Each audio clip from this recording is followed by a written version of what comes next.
Hello, welcome to Conscious TV. My name is Ian McNay, and today we're going to talk about Chinese medicine. And we have with us Ken Lloyd. Hello, Ken. Hey. And Ken is someone I've known for about 20, 25 years now. And he's a fascinating person, and he really knows his subject. So, Ken, to start with, what actually is Chinese medicine? Chinese medicine has been around for 4,500 years and longer. 4,500 years, the first evidence of Chinese medicine were fragments of shell found in caves where they'd actually carved treatments for certain gynecology conditions using herbs and acupuncture. So we know it's at least 4,500 years. The big institutions of Chinese medicine started about 2,500 years ago, where you had medical colleges, where you had medical books written, where you had recorded pharmacopoeia, collections of medicinal herbs, and also you had medical books written on surgery techniques and techniques of acupuncture. And it was either practiced as an institutional, per se, sort of hospital type of medicine in the cities, or it was practiced as a folk medicine by the poorer people out in the country. And so it just involves herbs, or does it involve acupuncture as well?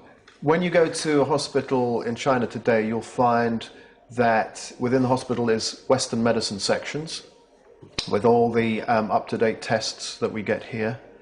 Then you have a very large section of herbal medicine, and you have the different departments in the corridors. As you walk down the corridors, you'll see rheumatology, gynecology, digestive diseases, respiratory diseases, etc., etc. And then tucked away in the corner of the hospital will be a few rooms where they actually do the acupuncture. So acupuncture is actually, in terms of the Chinese hospital treatments, is quite minimal. Chinese herbal medicine comprises about 70% of traditional Chinese medicine in the medical system in China.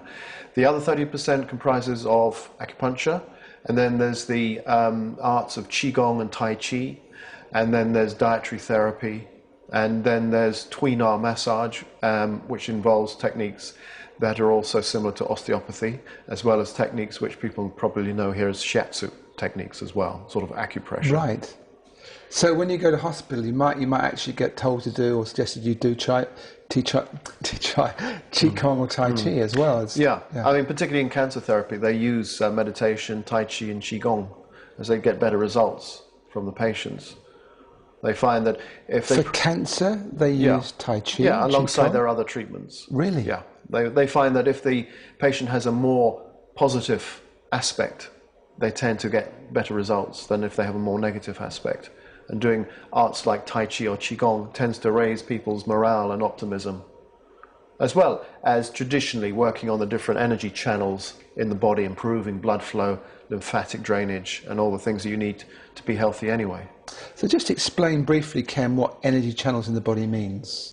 Well, the acupuncture, meridian, was the word that was from the 60s and went on into the 70s. A meridian means an imaginary line.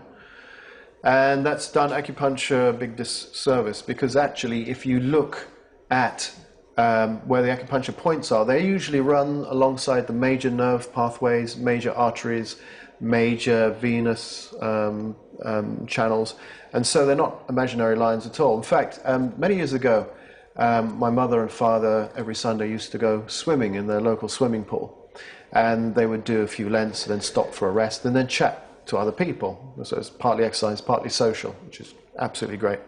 And then my mother was chatting to this man, I think in his late 60s, and he had laboratories down in Brighton. And he was telling her at the time that he was developing this exciting new project where he was developing a machine that could detect electrical impulses of high electricity, a discharge from the body along certain points of the body. And he was drawing a chart up. And my mother was very fascinated by this and kept asking him, how are you doing? He said, well, I'm getting more and more lines on the body, and I think I'm onto something. And then one weekend, his daughter, who he hadn't seen, came to stay with him. And he told, obviously, he'd been telling about her research, and showed her the charts. And apparently she burst out laughing and said, oh, Daddy, you've just rediscovered acupuncture.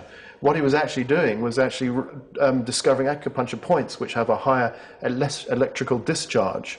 And he was actually drawing these lines. And so really, if acupuncture hadn't been discovered, and we don't know how, 5,000 years ago or more by the Chinese, then it would have certainly been discovered today with our technology. Right, yeah. So does Chinese medicine always work in the West? Does it always work? It depends, actually, who's practicing it. There's many variables. It depends on the practitioner's education, and it depends very much on their commitment to continued education.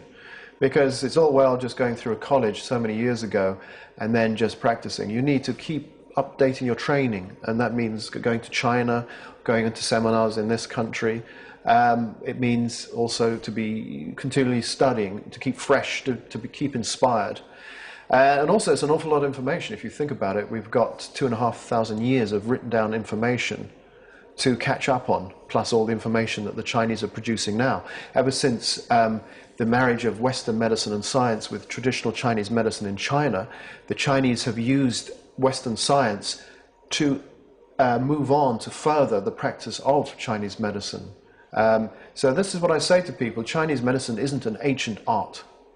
It's as modern now as it ever has been. It just happens to be practiced and been around for a long, long time compared to many other medical traditions. And Chinese medicine has always had the ability, the open-mindedness to incorporate other medical disciplines.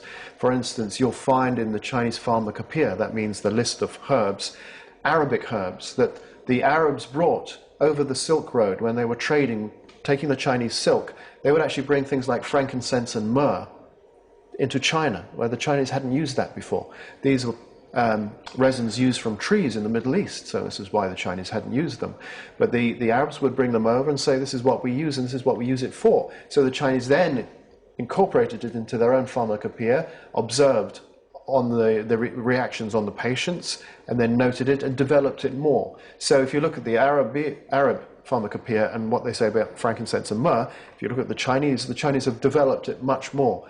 It's has sort of a trait, particularly you'll find even more with the Japanese, but it's a trait within the Chinese too, to take information from other sources and refine it and to make it more effective. The Japanese even more so, as we know, with the technology that they ostensibly took from the West and have refined and developed it to a supreme level. So what kind of medical conditions here do you use Chinese medicine for? Is it for basically everything? Yes, well, Chinese medicine itself is a complete system. And now it's complemented with Western medicine, and they enable each other to become more effective. After all, it's the patient who's the most important part in any medical discipline, not any dogma. And traditional Chinese medicine has treated most conditions.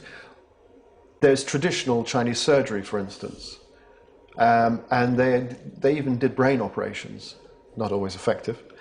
But obviously, compared to modern surgery, which is miles and miles ahead of any traditional surgery, obviously through technology and diagnostic methods.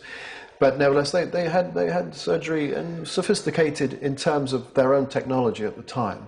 So when you say brain surgery, what do you mean exactly? There's evidence of, and there's also writings of removing brain tumours and that sort of. So they would do that through the skull. Yes, but they do that with acupuncture to help reduce acupuncture, anesthesia, and then they would use, by today's standards, very primitive metal implements to do the removal, etc.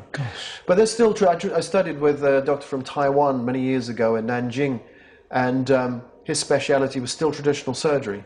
So he was still using some of the traditional methods that had been brought into the modern age, albeit using modern equipment.